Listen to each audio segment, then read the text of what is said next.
Elections have consequences. It's something we hear every election cycle. But what if I told you that sometimes those consequences may not be political or even policy-based?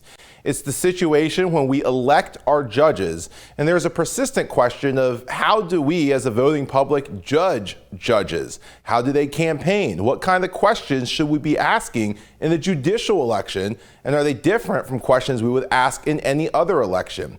Joining us tonight is Frank DeVito, counsel for Napa Legal Institute, and he will break down those questions and so much more. That's all coming up right here, right now. I'm Sam Chen, and this is Face the Issues.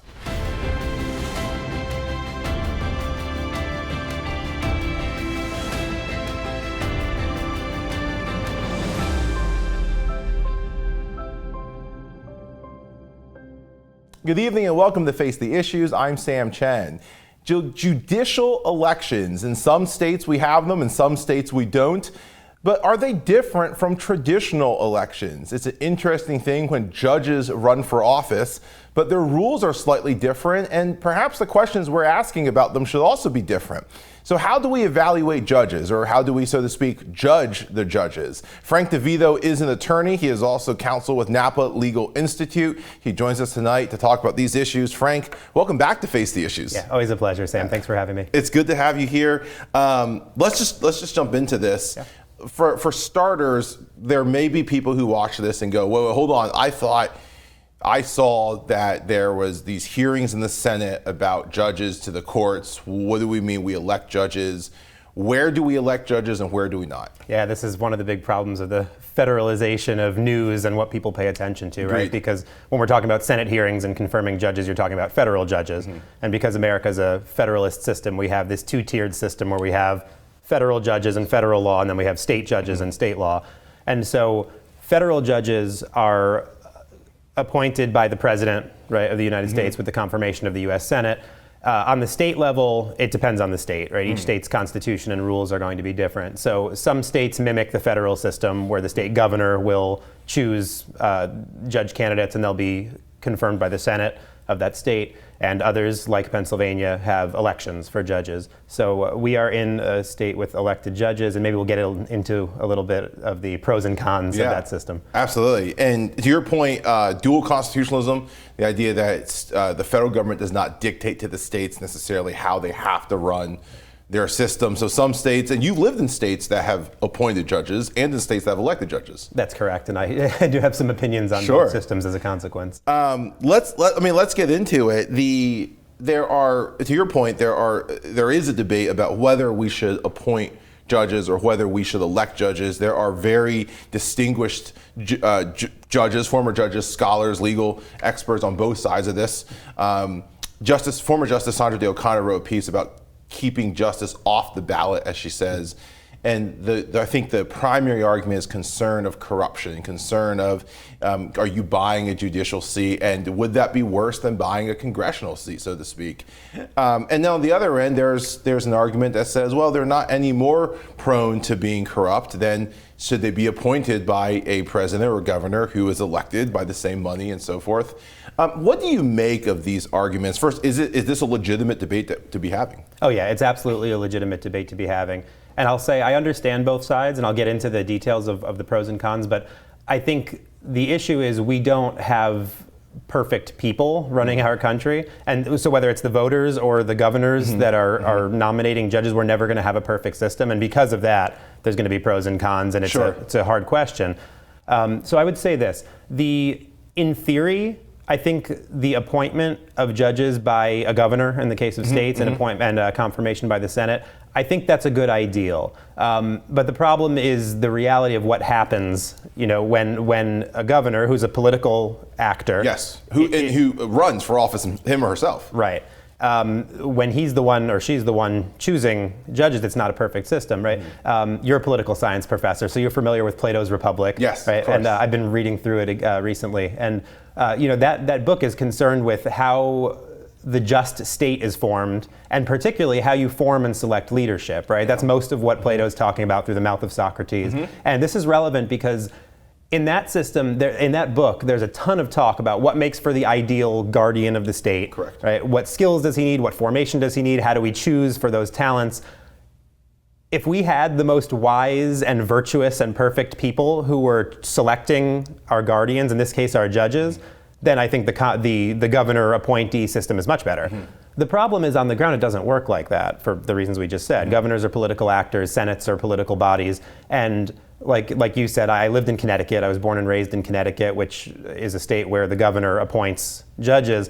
And the governor, when I was still living there, I think when I was in high school, college, had been from my hometown. And so it was really interesting and dismaying, frankly, to watch as he went from the mayor of my city to the governor of the state, and then all of a sudden all of these political hangers-on who I knew from the city when I was a kid, because my parents were politically involved, were being appointed to the trial court, to the Supreme Court, who a lot of them were not judicial thinkers, a lot of them were not like fantastic lawyers or the kind of people that I would appoint as judges. So to the people who say, well, the election of judges, that politicizes it, it opens it to corruption, the appointment by governors is not free from corruption. Sure.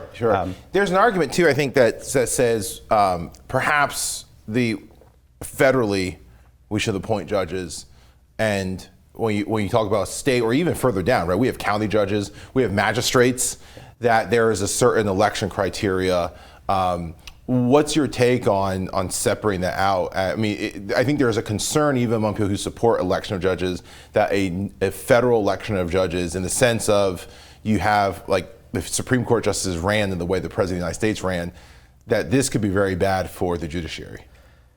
Yeah, I think that's probably true. And I think the reason that there's maybe more of an argument for the legitimacy of appointees on the federal level, first of all, it's in the Constitution, right? I mean, that's the way it functions, whether we like it or not, unless and until we amend the Constitution.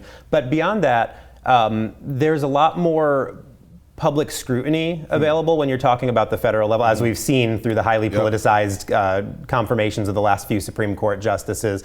The people who are being nominated to federal judgeships, they tend to be law professors or very prominent lawyers in their area. They get on the radar of a U.S. senator. They're subject to scrutiny at the national level. Yes. So I think it's a little harder to just appoint your political friends when you're talking about such a high level of scrutiny and publicity. That's fair. That's very fair. I want to also ask you, there's some question too about when we look at credentials, and to your point, appointing judges who maybe don't have the right credentials. There's also a question of, does the electorate understand judicial credentials? In a world where we would elect judges, is there some sense, I mean, some states, in Pennsylvania, we elect judges on the partisan level. In some states, they don't. They have the election of judges, but once you're announced as a candidate for judge, R's, D's, I's, all those partisan labels go away. Are there ways that you think we could improve the election of judges? Well, first of all, to the question of does the voter know the right credentials to elect a judge, you might ask whether the governor knows the right credentials to elect a judge. But seriously, I think there's always room for improvement. I think it would help if there was, this is always the problem, if there were more interest by the voting population about what makes for a good judge and who these people are. But then there's a problem that I think we'll get into in the next segment about when you're talking about electing like county trial court judges, they're very important. I would say in a lot of cases they're more important than the federal judges because of all of the cases that they hear that are very close to home on the local level. But even if you know the criteria to look for, it's very hard to find anything about them, because for the most part they're county lawyers, right? Their fellow lawyers know them, the local judges might know them, but most of them haven't published. They don't really have public political careers. They don't have a lot of track record to look at and examine who they are as candidates. So that's a really hard thing to overcome. And one of the things interesting in Pennsylvania, at least too, in some other states, magistrates, we call them magisterial district judges, but magistrates don't even have to be attorneys. I mean, is that, you're an attorney, is that something that bothers you? Or, I mean, the counter argument is, well, at the magisterial level, not county court, not appellate court, at the magisterial level, maybe somebody who knows the community is best suited. Again, it seems like a fair argument on both ends. What do you make of that? If I try to be as non-elitist as possible, I do understand the argument for non-lawyer magistrates, because at the end of the day, what magistrates in Pennsylvania are settling tend to be landlord-tenant cases or civil lawsuits that are under, I think it's like $14,000 in value now. So they're very local, close-to-home issues. They tend to not be very complicated, because complicated lawsuits are not going to end up at the magistrate. They're going to go up to the trial court. So on one hand, I'm kind of sympathetic that these are very local, tend to be simple issues. It's okay if they're not lawyers, but the reality is our system is supposed to apply the same statutes, the same rules of evidence, all of the legal protections and procedures that you'd have in the state court are also supposed to apply at the magistrate level, so that does bother me. And when I was in private practice, I had argued several cases in front of magistrates, and it was frustrating when you'd get often retired police officers will take those positions because some of them were very good, but some of them they don't have a grasp of the rules of evidence of what applies, and I think often they get to the result that feels right, but is not legally the right result, and that's not their fault. They're not lawyers. Sure. Yeah. Frank, let me ask you this, and again, to your point, we're gonna in our next segment, we're gonna talk about if you're in a state that votes for judges, how do you parse through those questions? But you mentioned earlier this idea that whether we appoint them or we elect them, part of the issue is that people are not perfect, and James Madison alludes to this in the Federalist Papers. Is there a system or a method in your mind that we should be looking at that could help rectify this as best we can, knowing that we're not going to get to perfection? I mean, is this by dividing between federal and state and local? Is there some avenue that you think would be helpful, just system-wise, not for the voter, but just system-wise moving forward? I wish I could give you a better answer, but I think the answer is no. I think that the elected system and the appointment system both have their flaws, but I can't think of a third way other than better information for the voters in the case of voting. I can't really think of anything that would improve it. I think this is just the reality of weak and sometimes uninformed people. And human beings being fallen. Yeah. And perhaps, I don't know, but perhaps that is actually the best way forward, that as we wrestle with this, it means that there is a concern over the judiciary and getting it right. Yeah. So, Frank, I appreciate your insights on that. We're going to go to break. When we come back, we are going to talk about how should voters look at judges. So don't go away. We'll be right back. Face the Issues is produced and recorded in the studios of Lighthouse TV. Positively different.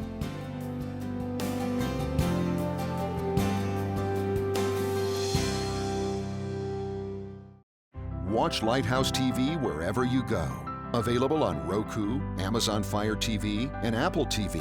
You can view our in-house studio productions on demand, or watch what's on the station right now with our 24/7 live stream. Search Lighthouse TV online on your streaming device, or go to our website lighthousetv.org for more information. Lighthouse TV, positively different. Welcome back to Face the Issues. Frank, thanks again for joining us. And we want to talk about states where you vote for judges and how voters should approach this. I'm going to start with this question. When you look at judicial election, there are restrictions on what judges can do. And so, for example, in the state of Pennsylvania, judges are not allowed to fundraise directly. So you see their staffs doing that. Obvious reason for that, I think most people understand it. If a judge is directly asking for money, it looks a little bit like a quid pro quo, pay the play. But one of the frustrations that a lot of voters get is that they ask judges to pledge on issues of gun rights or abortion rights or things like this on either end of the spectrum. And judges tend not to do that.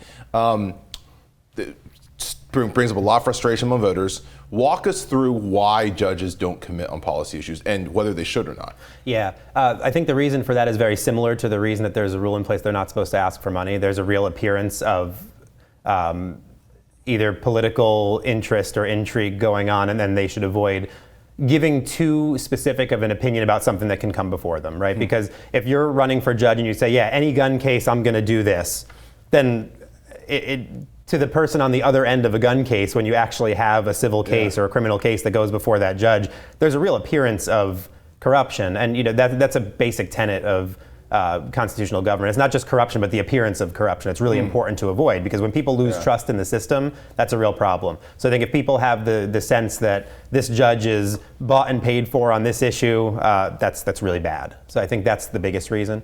What would you, there's a sense, we would say it's bad if congresspeople are bought and paid for, right? And yet congressmen commit on policy. I mean, is that because their role is just different, that they're supposed to be discussing policy and judges aren't? Yeah, so congressmen get elected, or state legislators to go and enact policy, right? So it stands to reason that voters want to know, well, what kind of policy are you going to enact when you get in there? The problem with judges is when you're asking them to commit to things during a campaign, they might be talking in the abstract, like this is what I will do on this issue. But their job is not to go and make policy on a particular issue. Their job is to decide actual cases between two parties, right? So they have a different role when they get there. It's not to have abstract ideals. It's to take the law and apply it to a particular set of facts. And to your point, remember when Justice Gorsuch was nominated to the Supreme Court, and he has that quote that I think everybody has quoted multiple times since. He said, a judge that personally agrees with every decision he reaches is likely a bad judge, reaching for beyond what the law compels toward personal opinions. Break that down for us. Does that mean that judges sometimes are going to make rulings that they may personally not agree with, or it may be a policy that they leave in place that they personally would not have voted for if they were a member of the legislature? Yes, that's right. But I also want to say that in this age where, especially among conservative thinkers on judges, there's a big fixation on originalism or textualism, which means you start and you end with what does the law say, what did it mean at the time it was enacted, that's all you're limited to. That's right. But the reality is it's never that, or I shouldn't say never, but there are hard cases, right? That's not the end of the analysis, right? It's true that sometimes a good judge is going to look at the law, look at the facts, and say, I don't like this outcome, but this is the clear outcome that the law requires. But at the same time, I wouldn't say, therefore, that the only thing that matters when you're choosing a judge is their judicial philosophy and how restrained they feel by the law. Because at the end of the day, you're going to get hard cases. What does this statute or this constitutional provision mean when applied to this set of facts? That involves judgments that often go beyond the plain letter of the law, because laws are not written to address every situation that's going to occur. So I think that to an extent, the judge or the judicial candidate's personal beliefs, biases, policy preferences, they do matter, because at the end of the day, you're going to get to the end of the plain meaning, and the judge's prudence and his personal judgment is going to matter. It's going to come into play. Yeah. Let's go there then, Frank, on when voters are looking at judicial candidates. Let's start the first thing you said, which is judicial philosophy. What kind of questions should voters be asking then? If not, where do you stand on this issue? Sure. So I think there are two tiers to this. One is the high level. What does the judge think his job is or her job is in interpret? What is the law that the judge is entrusted to deal with, right? So you'd have more of the, like I said, textualist, originalist strain, which is the law is what the legislature or the constitutional ratifiers said it was, what the public meaning of those words were at the time that they passed it, right? So the First Amendment, the Second Amendment, they mean what they meant in 1789, 1791, when the Constitution, when the Bill of Rights, when these were passed. That's originalism, textualism, that matters, right? Because if a judge believes that they're constrained by the meaning of the words, then you have a certain safeguard that they're not going to go into their job looking to get the result that they want, no matter what the law says, right? So I think that matters. But then to your question about, especially in confirmations or in campaigning, right, where I can't answer that because that case might come before me and I can't, give an opinion. That's true to an extent, but it is a little bit of a cop-out. I think this started with the confirmation of Justice Ginsburg. I think that was the first one who really appealed to, I'm not going to answer any of these questions because the case her predecessor was Bork, and Bork and he answered a lot. Yep. Right. So on one hand, it's right. You can't comment. It's not wise for a judicial nominee or candidate to say, if this case came before me and a man had a gun and this happened under the Second Amendment, I would say that he is X. That's bad, right? Because you're very clearly prejudging a case that hasn't come before you. But it's not wrong to say, listen, I understand the Second Amendment to mean this. The right to bear arms means this. The militia clause means this. That this is my public understanding of the law, and that's how I would treat it. I don't think that's imprudent. I think actually that people have maybe a right, but I think it's helpful, especially when you're electing judges, to know, well, what kind of a judge is this? How does he look at constitutional provisions? How does he look at statutes? I think that's fair game. Okay, that's I appreciate how you kind of divided that. between actual cases or potentially legislation? Would you rule this unconstitutional, and a general understanding of this is my philosophy on, or how I read this amendment and so forth?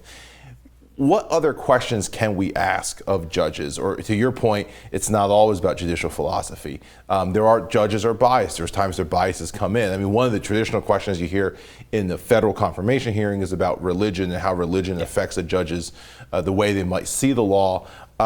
What other questions should voters be asking of their judges? Knowing also that we're not just electing appeals judges, we're electing trial judges and appellate judges. I think that's the biggest distinction. So I think when you're talking trial judges, so in Pennsylvania it's the Court of Common Pleas, or maybe the magisterial district judge, versus the appellate court, which is the Superior Court, the Commonwealth Court, the Supreme Court in Pennsylvania.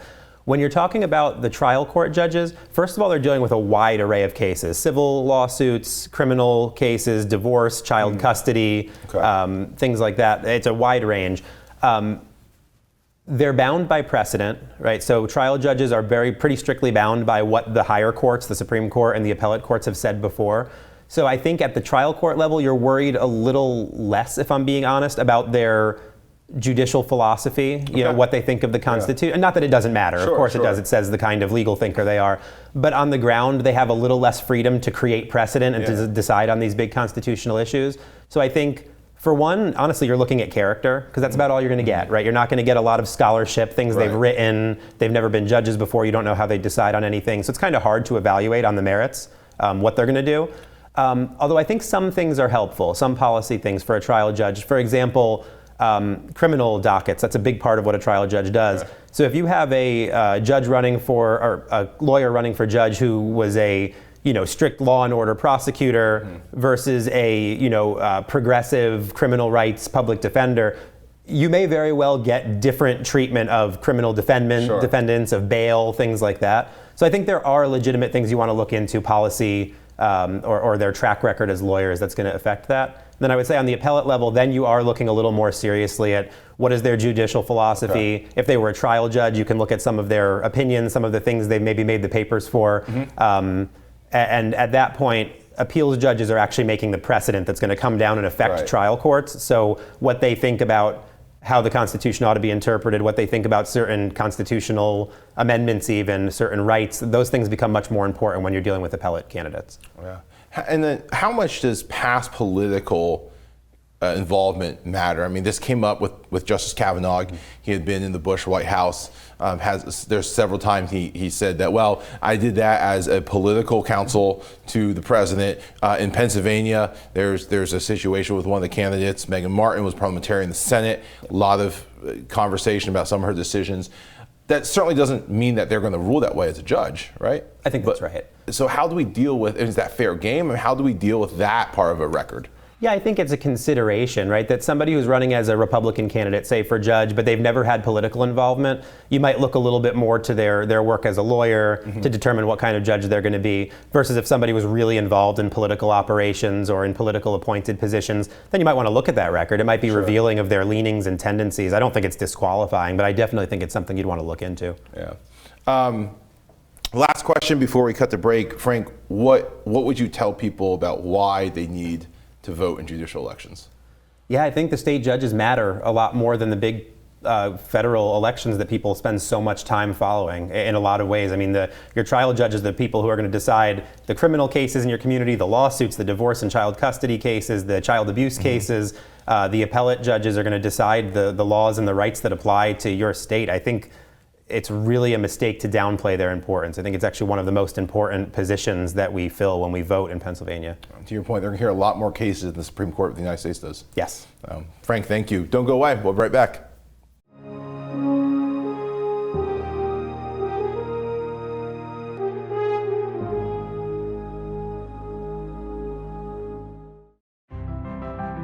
Watch Lighthouse TV wherever you go. Available on Roku, Amazon Fire TV, and Apple TV. You can view our in-house studio productions on demand, or watch what's on the station right now with our 24/7 live stream. Search Lighthouse TV online on your streaming device, or go to our website for more information. Visit lighthousetv.org to stay connected. There you can find out what's currently on the air and coming up. how to watch in your area on cable, satellite, broadcast, or streaming devices, watch past programs or our live stream, follow us on social media, and learn more about the station, our hosts, and our programming. Lighthouse TV, positively different.